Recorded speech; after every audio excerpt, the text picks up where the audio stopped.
Hey, what's happening, gamers? Welcome to Season 3 Playback. ActRaiser is still one of my all-time favorite reviews from 2008. In fact, the game is still one of my favorites as well. This review gathered the attention of both Square-Enix in 2008 and Craig over at Square-Enix liked the review as well. So what's so great about this classic Super Nintendo game? You'll have to watch my review to find out.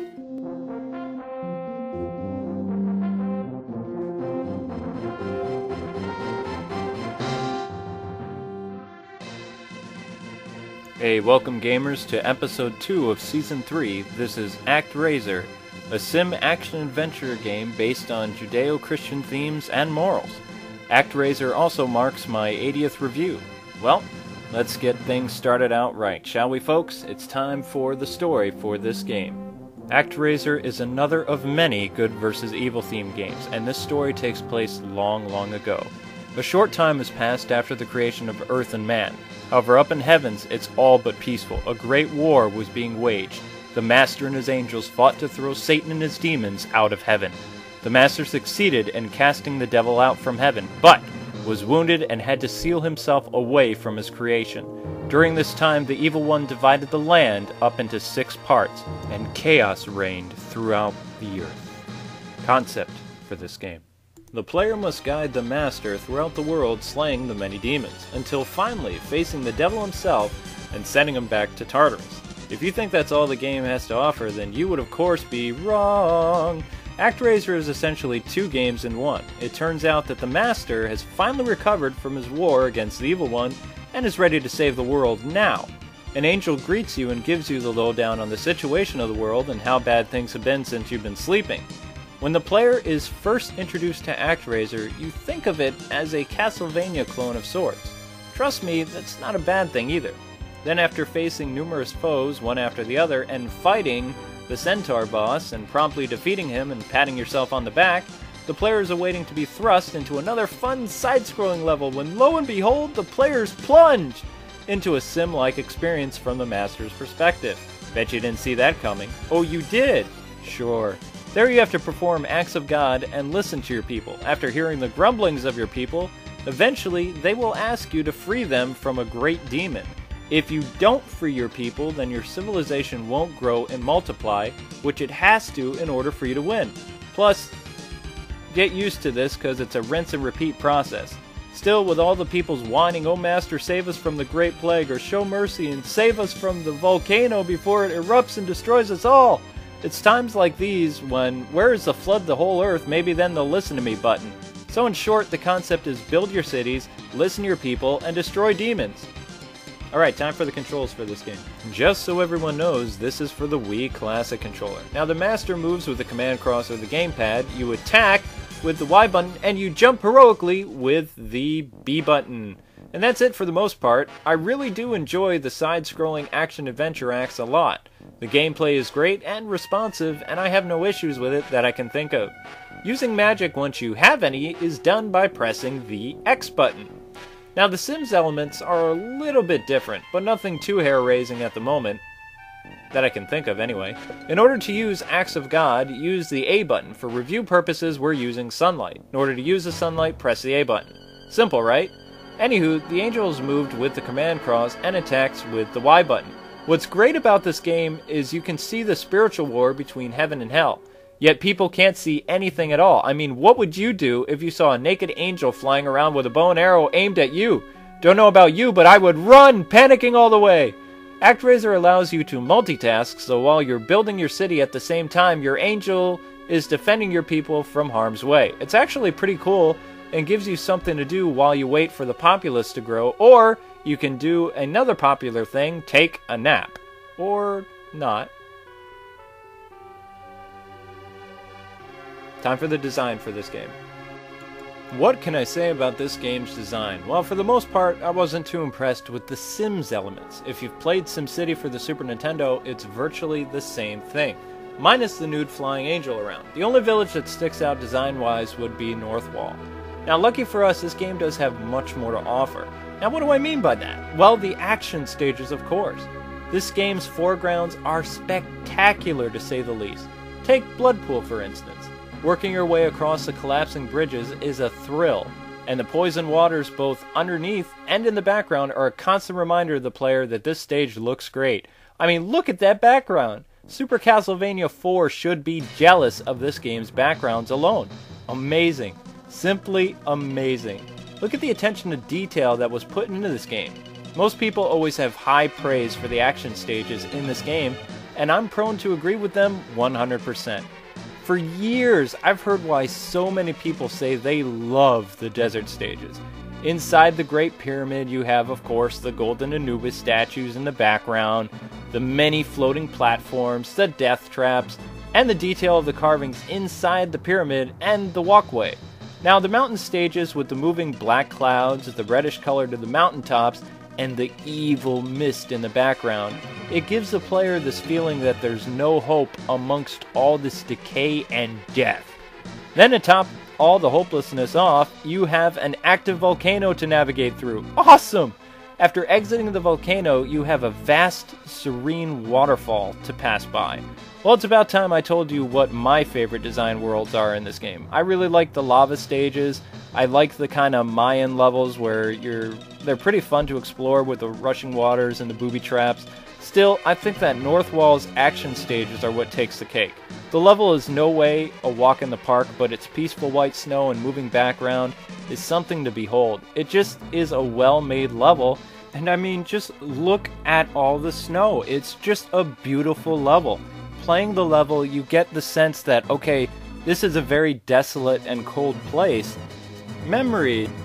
Believe it or not, I hated this game when I first played it in '91. It's true. When I was a kid, Friday night was not just TGIF, but also movie rental night. In the Valley, we had this small laundromat/video rental store called Mr. Pete's. Now, Mr. Pete had video games too, and for really cheap. You could rent NES games from 25 to 50 cents, and SNES and Genesis games for $1 or $2. Now, I don't remember what movie my family rented, but I know that I rented 3 games: The Uncanny X-Men, ActRaiser, and Metal Gear. When I got home, I first played ActRaiser because it looked really cool. I mean, to an 8-year-old, it looked like a night game, and I loved nights! However, after beating the first boss, the cool levels vanished, and instead there was this little angel guy telling me what I needed to do. So after a half hour or so of not getting the game, I asked my dad for help, and he said, try another game. So the next game I tried was Uncanny X-Men, and I hated that more! So then I popped in Metal Gear and played for 10 minutes and ended up throwing my controller up against a wall. Ah, memories. Time for the music and sound for this game. For as long as I can remember, my fans have always been asking me, when are you going to talk about the game's music? That's what this segment is all about. Now, I did enjoy the music for this game, and I thought it worked really well for this type of game. I also like that the composer of Streets of Rage composed the music for ActRaiser too. Time for the history for this game. ActRaiser released in Japan December 16th of 1990, November 91 here in the US, and March 1993 in Europe. Now, ActRaiser was 2 games in one, action-adventure meets SimCity. This game does have a very interesting development as well, and has yet again met North American censorship, this time over Judeo-Christian themes. Although for the most part, the themes are still very much intact. However, the main character and the antagonist names had to be changed. The Master is actually supposed to be called God, and the game is about heaven versus hell.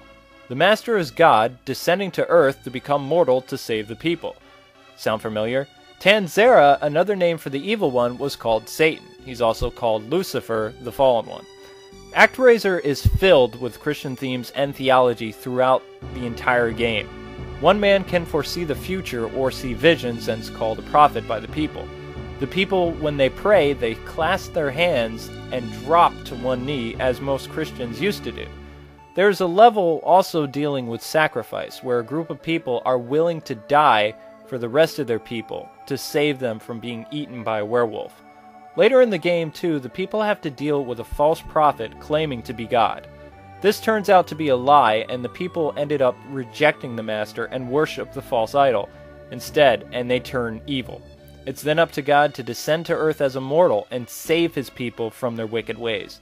Now, at the end of the game, as time moves on, the people become more advanced, and they forget what the Master has done for them, to the point where they are now self-sufficient and they don't need help from anyone or anything. Even so, the Master ascends into heaven, and the angel says that the master will continue to look over his people, even though they do not believe he exists. See very heavy Judeo-Christian themes here.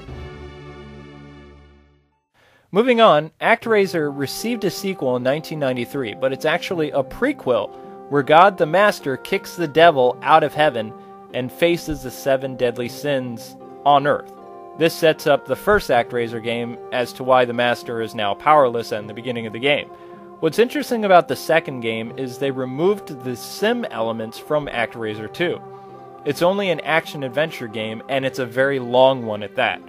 They have added flight mechanics though, which is pretty cool, and a shield that you can actually use to defend yourself. What a concept.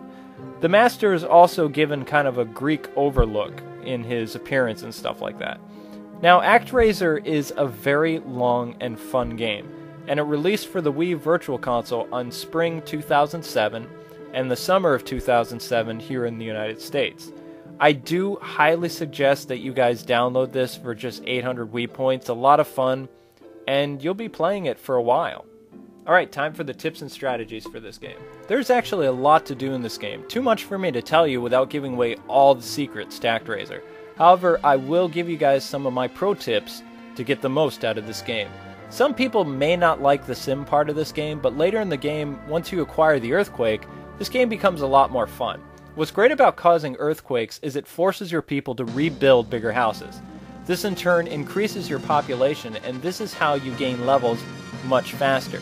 But make sure that you only use the earthquake after you have freed your people from their sorrows.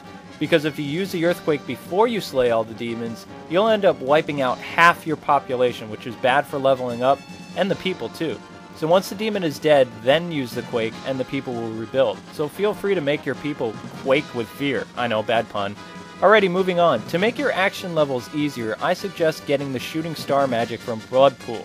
This is an offering from your people there. This magic can be used to wipe out more than half the bosses in this game. Even on the harder difficulties, the shooting star magic is still a godsend, trust me. It's kind of funny that an early magical attack you get turns out to be your best weapon against the forces of evil in the entire game. To me, that seems really nice of Enix to include this power early on in the game. Okay, now I have one more little trick I can pass on to you guys. After beating the evil one and watching the long skip-proof ending, I've tried, hit reset on your Super Nintendo or bring up the Wii menu and hit reset the game. Now go to the title screen and press select twice. If done right, the professional mode will appear. If you thought this game was easy, be prepared to get your keister handed to you big time. Alright, time for the bad aspect. I have but only one major thing I hate about ActRaiser, and that is the sim part of Northwall. Why, you may ask? Well, not only do you have to defend your people from monsters, but you also have to direct them to seal the monsters. For some reason, the people don't listen to you, and they rebuild a house instead of building where you tell them to, which is dumb because they can only rebuild so many times. What happens is, once they are done rebuilding, they hardly send someone to build stuff, so if you want to seal monsters, it takes much longer. The giant skulls are really annoying too and tested my patience enormously, because if they land on the ground, they will cause an earthquake and wipe your people off the face of the earth. They also take 10 hits from the angel to die. Another thing about Northwall is the demons of pestilence that wipes out your wheat.